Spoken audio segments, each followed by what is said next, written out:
It's the worst fighting Somalia's capital has seen since the Islamic Courts Union was driven out of the city in December. It began early on Wednesday with clashes between Somali and Ethiopian soldiers and unknown gunmen. The bodies of 5 soldiers were dragged through the streets of Mogadishu before being set alight. And witnesses say civilians are among the dead. Nadim Baba reports. Peace has eluded Mogadishu for years, but nobody was expecting the latest events. Here militiamen posed next to a dead body, a spectacle that attracted a crowd of residents. Hospital officials say Wednesday's fierce fighting killed at least 7 people after insurgents reportedly fired at Somali troops and Ethiopian soldiers who helped them recapture the capital last December. Dozens of civilians have been wounded in the clashes. I have never experienced the kind of fighting that I saw today. People were running in all directions. I saw an old man die in front of me. The corpses of 5 Somali and Ethiopian soldiers were desecrated, some being set on fire. We decided not to show all the footage. It's reminiscent of scenes of American troops being dragged through the streets in 1993 after a Black Hawk helicopter was shot down. A year later, all US forces had quit the country. A group calling itself the Popular Resistance Movement in the land of the 2 migrations claims to have repulsed a government offensive, saying it's holding a number of soldiers. It's several months now since Mogadishu residents ventured onto the streets after the Islamic Courts movement was driven out. But despite the presence of a small African Union peacekeeping force, the rebels have not disappeared.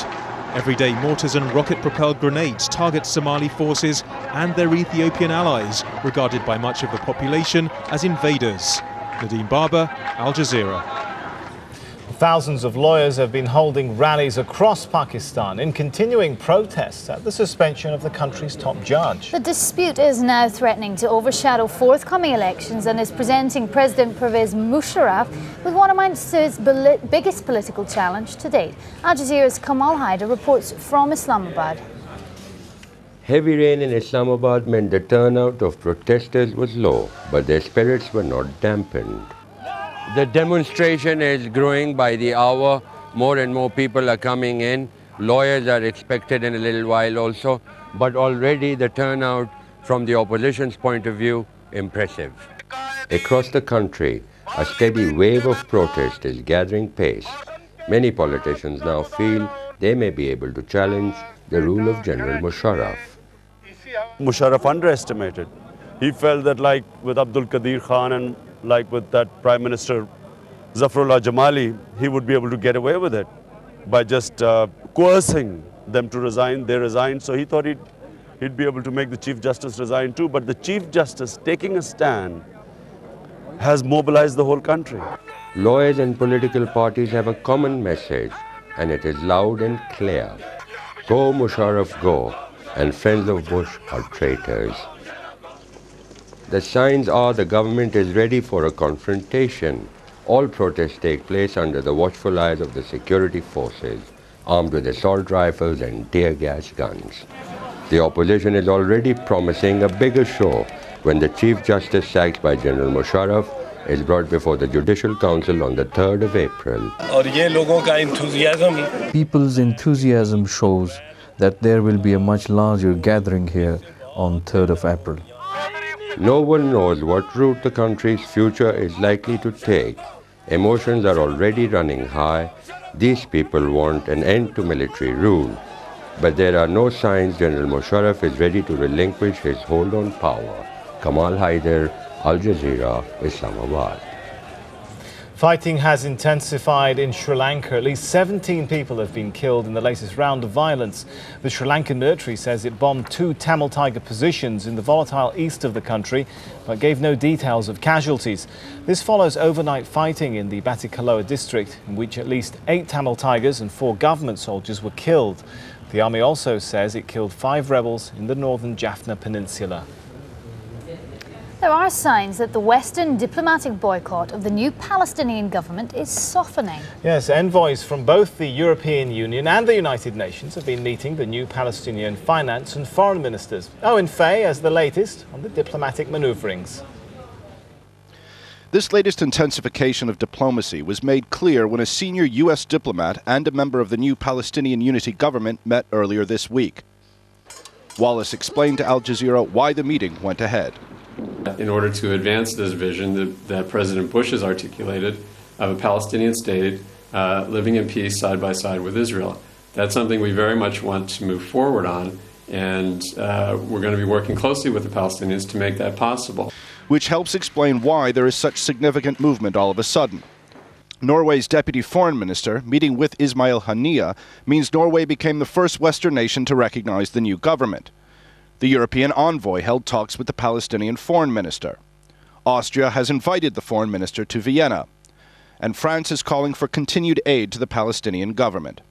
And we think that we must encourage the momentum, we must give a chance to the new Palestinian government, and therefore we think that we should resume direct financial aid to the Palestinian Authority. We are ready to do it for ourselves. We also are ready to do it for the EU. This latest flurry of diplomatic overtures to the new Palestinian government is set to intensify even further later this week. Ban Ki-moon will travel to the region, where he will meet with representatives of the new government. Earlier this week, he held talks with his quartet counterparts to try and agree on a new approach to the Hamas-led government. And in addition to Ban's trip, U.S. Secretary of State Condoleezza Rice will also be on hand. And the State Department has confirmed she, too, will meet with Salam Fayyad and other government officials. The latest sign of a clear difference in policy developing between the quartet and Israel. All of which suggests Israel may soon find its diplomatic laws are about to be broken on a regular basis. Owen Fay, Al Jazeera. Well, the Palestinian Information Minister, Mustafa Barghouti, joins us now on the phone from the West Bank city of Ramallah. Thanks for joining us, Mr. Barghouti. As you may have heard there, and I'm sure you're aware, the Palestinian Finance Minister has met with the European Union envoy. What has been the EU's response, Mark Ott's response to your request for the resumption of aid? Well, they are now in the process of discussion. They are using, of course, still the old mechanism, but we are discussing with them, reactivating their direct contact with the Palestinian Authority, including direct aid to the Palestinian Authority. That should happen, especially that we have decided as a government and with the President to re-establish the unity of financial center in Palestine, which means all funding coming to Palestine should go to the Ministry of Finance, and all expenditure should go out of the finance ministry. This was a major reform demand by the international community in the past, and we want to re-establish that situation. And on the other hand, we feel that the meeting of Mr. Mark Otte today with the finance minister, like the meeting of the consul general yesterday, American consul general, are all indicators that this embargo is falling apart, and that the natural thing that should happen is happening. The resumption of normal relationship with the Palestinian National Unity Government. Just to clarify there, you mentioned an agreement for all funding and financing to go through the Ministry of Finance. Are you referring to an agreement between Palestinians and the European Union envoy there, or are you talking about internal Palestinian? No, as you remember, this is now our proposal to the European community, to the European Union, and to all those who are providing support to the Palestinian people. Okay. We are doing that because, as you know, there was a period of time when people would like to send funding through the President's office or other ways.